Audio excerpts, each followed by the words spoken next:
ماہ سیام رمضان المبارک اپنی تمام توانائیوں کے ساتھ جلوہ ساماں ہوا، نور بانٹتا ہوا، اجالے بکھیرتا ہوا ہم سے رخصت ہوا۔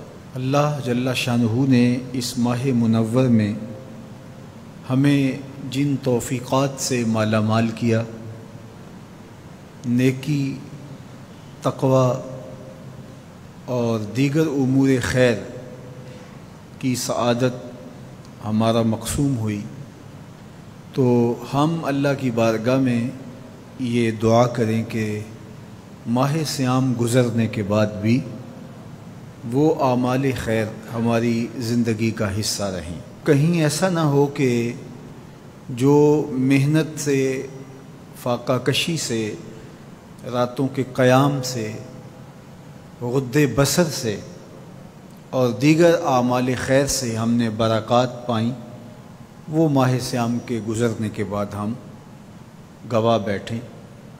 قرآن مجید نے اس عورت کی مثال بیان کی ہے جس کا توازن عقلی ٹھیک نہیں تھا اور سارا دن چرخہ کاٹتی رہتی اور شام کو اپنے ہاتھ سے کاتا ہوا سوت ریزہ ریزہ کر دیتی۔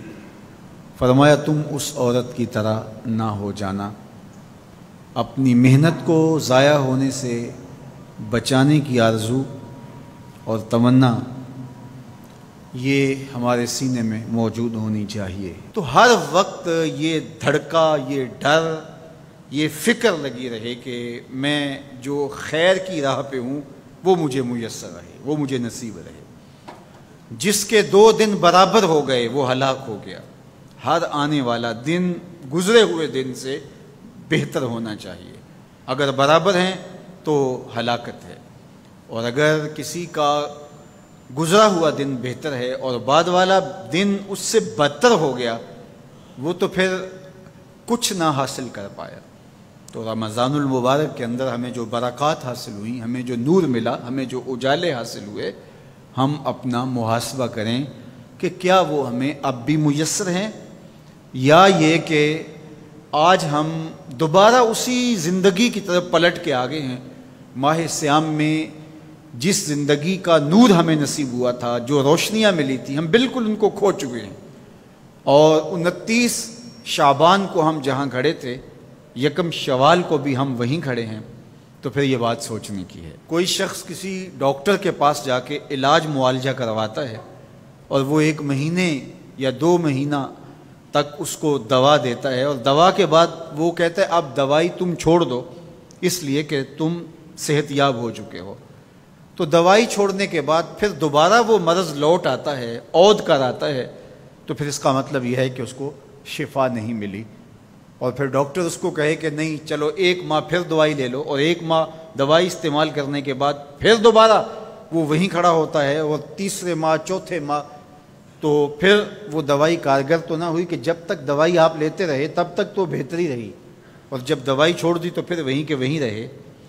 تو رمضان المبارک گویا ہمارے لیے اللہ کی رحمتوں کا ایک ماہ خاص ہے، اور اس میں ہم اپنے باطن کی تہذیب اور اندر کی بیماریوں کا علاج کرتے ہیں، اور جب ہم یہ 1 مہینے کا کورس کر چکے ہوں تو ہم اپنے آپ کو دیکھیں کہ ہم کہاں کھڑے ہیں۔ ہمیں کوئی فائدہ ہوا ہے فاقے کاٹنے سے، بھوک کاٹنے سے، راتوں کو قیام کرنے سے، اعتکاف میں وقت گزارنے سے؟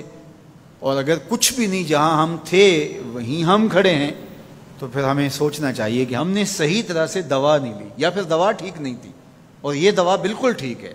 ہمارے رب نے کہا لعلکم تتقون، اس کا لازمی نتیجہ یہ ہے کہ تمہیں اتقاء کا اجالا نصیب ہوگا، تمہیں نور ملے گا۔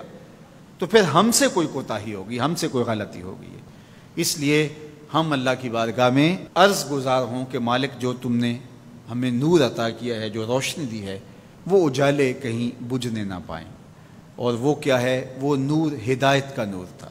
تو اہل ایمان یہ دعا کرتے ہیں ربنا لا تزغ قلوبنا بعد اذ ہدیتنا، اے اللہ ہمارے دلوں کو سیدھا کر دینے کے بعد دوبارہ ٹیڑھا نہ کرنا۔ وَهَبْ لَنَا مِن لَّدُنْكَ رَحْمَةً، اور اپنی جناب سے ہمیں مزید رحمتیں عطا کرنا۔ اِنَّكَ أَنتَ الْوَهَّابُ، تیری شان یہ ہے کہ تو وہاب ہے، کسی محنت کے بغیر تو بندے کو عطا کرتا ہے، بغیر مزد تو عطا کرنے کی عادت رکھتا ہے۔ تو مالک ہم تیرے حضور حاضر ہوئے تو ہمارے اوپر کرم نوازیاں کرنا۔